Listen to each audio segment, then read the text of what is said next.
नमस्कार दोस्तों, कैसे हैं आप सभी? स्वागत है आप सभी का आपके अपने यूट्यूब चैनल द वानी क्लासेस में। एक्चुअली मैं फेस वीडियोस बहुत कम बनाती हूँ क्योंकि आई एम एन इंट्रोवर्ट, थोड़ा-सा कैमरा शाय भी। बट इस ही डर को ख़त्म करने के लिए मैं कोशिश करूँगी कि अब से जो मेरी वीडियोस आएँ वो ऐसी हों जिसमें आप मुझे देख सकें और मैं आपसे बात कर सकूँ, ठीक है? बहुत सारी चीज़ें हैं अभी माइंड में क्योंकि हम वहाँ से वापस आए हैं जहाँ से वापस आना बहुत मुश्किल होता है। मैं बात कर रही हूँ सभी टीजीटी मेडिकल एस्पिरेंट्स के बारे में।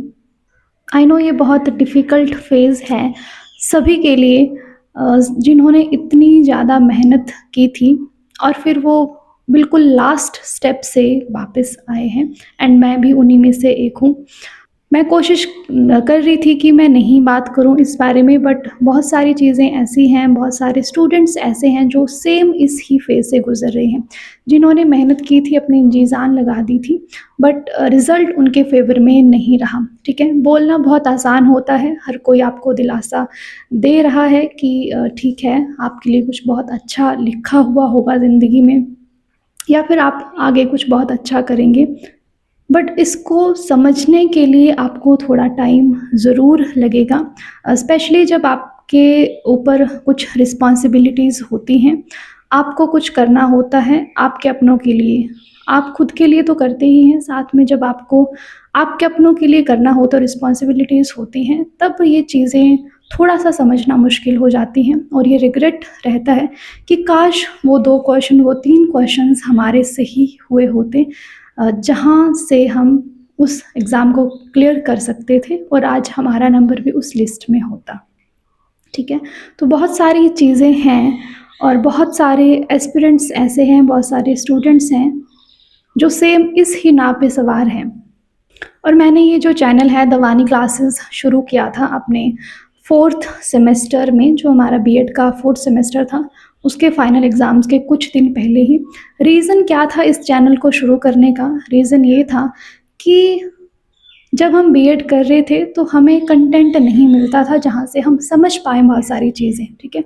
तो उस ही चीज़ को ख़त्म करने के लिए मैंने ये चैनल बनाया द वानी क्लासेस, जिससे बहुत सारे स्टूडेंट्स का पॉज़िटिव फ़ीडबैक मिला और बहुत ही जल्दी इस चैनल को बहुत अच्छा रिस्पॉन्स मिला। 2021 में, यस, अक्टूबर 2021 में ये चैनल शुरू हुआ था और आज इस चैनल को शुरू हुए 4 साल से ऊपर हो गया है, जिसमें बहुत सारे अप्स एंड डाउन्स आए। मैं वीडियोज़ रेगुलर भी नहीं बना पाई क्योंकि उसके बीच में मैंने मास्टर्स भी की। बट कोशिश मेरी ये थी कि मैं जो मेरे जो मेरा नॉलेज है उसको आप लोगों तक पहुँचा पाऊँ, चाहे वो टीजीटी के केस में था। टीजीटी तो आया ही नहीं, बट जो टेट था उसके लिए बहुत सारी वीडियोज़ बनाई गई, जो बीएड कर रहे थे स्टूडेंट्स उनके लिए बहुत सारी वीडियोज़ बनाई गई, उनको कंटेंट प्रोवाइड किया गया, ठीक है? तो मैं ये सारी बातें इसलिए बोल रही हूँ क्योंकि आप शुरू कर सकते हैं कहीं से भी, जो आपका मन कर रहा है वो शुरू करें। इसके पहले मैंने एक जब कोविड आया था उस टाइम पे मैंने एक आर्ट एंड क्राफ्ट चैनल शुरू किया था। वहीं से शुरुआत की गई थी कि इसमें कुछ हो सकता है और जो आपका इंटरेस्ट है आप उस पर काम करें। बट वो उतना चला नहीं। फिर उसके बाद में एक आइडिया आया कि बीएड के लिए इतना कंटेंट नहीं है और हमें बहुत मुश्किल होती है जब भी हम बीएड एग्ज़ाम की प्रिपरेशन करते हैं, क्योंकि बुक्स में आपको बहुत एक्स्ट्रा जो मटेरियल है वो आपको मिलता है और जो आपको चाहिए उतना नहीं मिलेगा। तो उसके लिए मैंने द वानी क्लासेस जो हैं ये शुरू किया। फिर बहुत सारे बच्चे जुड़े और आज हम 60,000 से ऊपर जो लोग हैं मेरे साथ वो जुड़ चुके हैं, ठीक है? बट ठीक है, ये चीज़ें होती हैं, बट फिर भी आप जब किसी एग्ज़ाम को क्रैक करने के लिए मेहनत करते हो तो बहुत सारी चीज़ें, बहुत सारी मुश्किलों का सामना आपको करना पड़ता है। चाहे आप बात करें फिज़िकली, इमोशनली, ठीक है? फ़िज़िकल हेल्थ भी आपकी सही नहीं रहती है जब आप किसी एग्ज़ाम के लिए देते हैं, 12-14 घंटे बिल्कुल बैठते हैं।